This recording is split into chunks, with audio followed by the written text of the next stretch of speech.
Kembali di Q&A masih bersama Bang Akbar.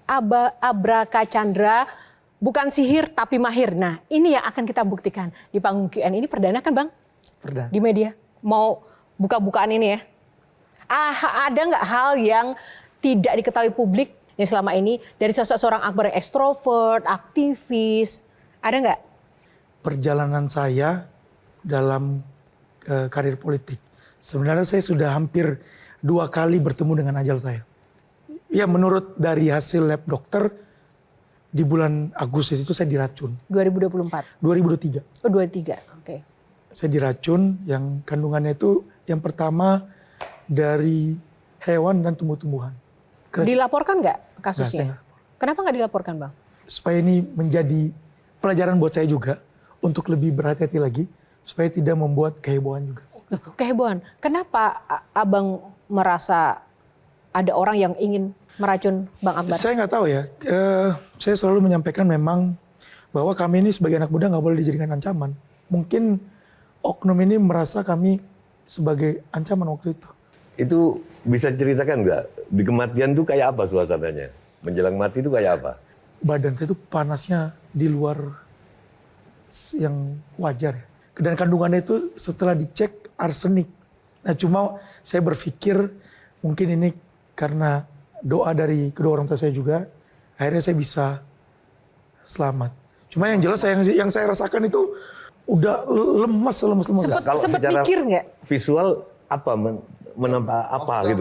Itu tuh ada malaikat berapa biji di sekitar lo.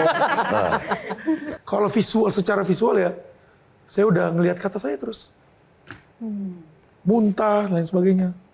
Lebih kepada kesengsaraan fisik ya waktu itu ya? Iya, cerita-cerita orang menjelang meninggal itu selalu menarik di abad sekarang. Ketika orang sudah sibuk, lupa tentang kematian, itu cerita-cerita itu menarik. Makanya saya ketemu apa waktu itu? Kalau ada visual apa bapak ibu, apa gitu. Apa Rokib Atid datang apa? Nggak ada sih Mbak, tapi saya di situ merasakan, wah jangan-jangan saya sebentar lagi lewat. Ada yang berubah nggak sejak kejadian itu? Ya, tentu, secara mental, spiritual? Secara mental saya setelah itu akan justru makin semangat, makin strong. Karena itu H-1 pemilihan. Kak Jolin?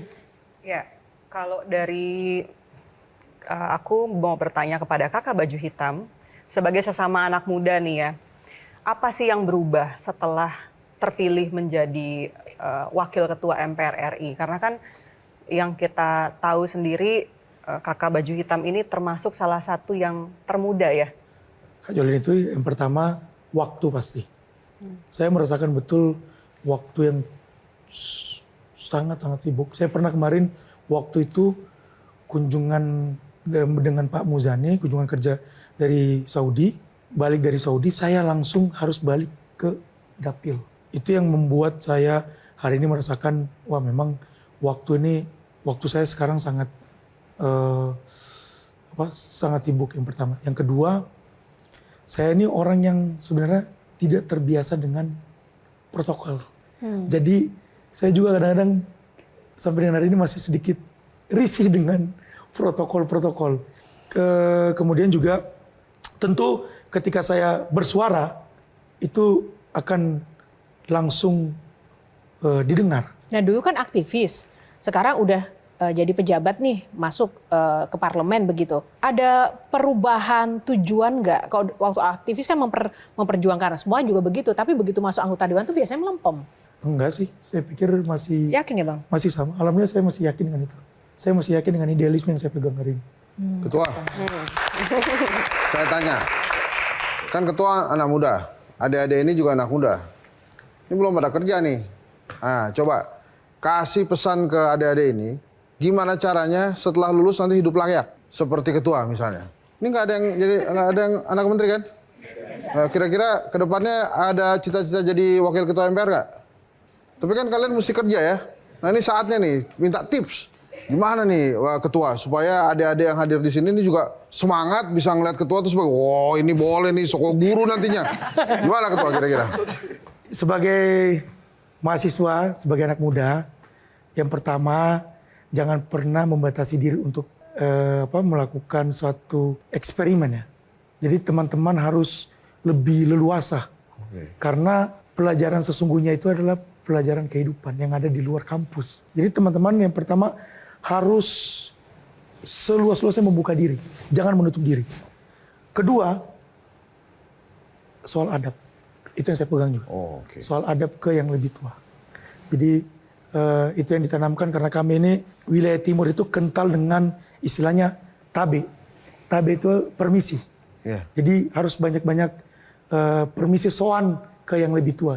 Jangan malu dan jangan minder. Teman-teman di sini kan mungkin tidak memiliki privilege seperti Abang. Kadang kalau jadi mahasiswa harus side job, harus part time. Memangnya Abang pernah mengalami hal-hal kayak gitu? Oh pernah. Coba. Sesusah apa memangnya seorang sewaktu Akbar? saya kuliah di bukan hanya kuliah.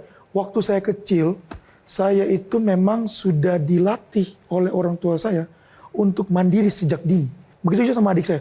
Urusan sekolah, urusan masa depan, kita harus bisa urus sendiri. Saya sekolah sampai sekolah saya ada 7 SD. Saking mandirinya. Hobi atau apa sih itu, Bang? Ya karena ini yang disampaikan sama orang tua saya, kamu harus mandiri, kamu harus bisa survive. Tapi kok sampai 7? Sekolahnya gimana? Saya suka bersosialisasi, Mbak. Saya pengen sekolah di sini waktu itu. SD saya di Palu itu ada 5, di Jakarta saya 2. Jadi kelas 3 SD saya sudah di Jakarta dan waktu itu saya naik Metro Mini dari Tanah Abang, dari Pasar Rebo ke Tanah Abang. Ngapain tuh, Bang? Ya waktu itu saya ingin bertemu sama orang tua saya. Tapi pekerjaan apa ya di luar sebagai mahasiswa, di luar sebagai anaknya pejabat yang pernah dilakukan? Dulu saya pernah jualan jersey baju bola. Saya lakukan itu. Oh itu susah itu. Nggak Coba susah. aja jualan jersey MU ke saya. Yang pertama itu. Yang kedua saya pernah menjadi Uber Eats. GoFood. Waktu saya menempuh kuliah di Australia. Tujuan saya keluar itu kan saya pengen keluar dari zona nyaman saya. Saya ingin men-challenge diri saya, bisa nggak saya untuk